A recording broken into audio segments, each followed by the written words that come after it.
ప్రధానమంత్రి నరేంద్ర మోడీ చేపట్టిన డిమానిటైజేషన్పై ప్రముఖ పారిశ్రామికవేత్త టాటా గ్రూప్ సారథి రతన్ టాటా ప్రజలు పడుతున్న ఇబ్బందులపై స్పందించారు. ఇప్పటికే మోడీ ఆపరేషన్ బ్లాక్ మనీకి మద్దతు తెలిపిన టాటా ట్విట్టర్ ద్వారా ప్రభుత్వానికి కొన్ని సూచనలు చేశారు. పెద్ద నోట్ల రద్దుతో ఇబ్బందులు పడుతున్న ప్రజల కష్టాలను తగ్గించడానికి సత్వరమే చర్యలు చేపట్టాలని కోరారు.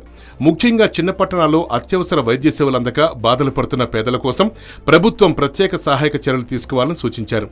దీంతో పాటు తన సలహాలతో కూడిన ఒక నోటును కూడా జత చేశారు.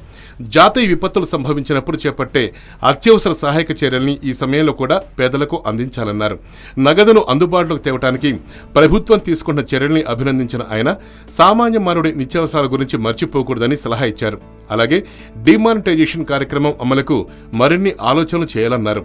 అయితే నవంబర్ 8న ప్రధాని ప్రకటించిన పెద్ద నోట్ల రద్దుకు మద్దతు తెలిపిన బడా పారిశ్రామికవేత్తల్లో రతన్ టాటా ఒకరు. నల్లధనాన్ని అరికట్టేందుకు ప్రధాని చేపట్టిన డిమానిటైజేషన్ చాలా మంచి నిర్ణయమని, ఇది నల్లధనాన్ని తుడిచిపెడుతుందంటూ ట్వీట్ చేశారు. మొత్తానికి రతన్ టాటా కూడా మోడీకి జై కొట్టేశారు.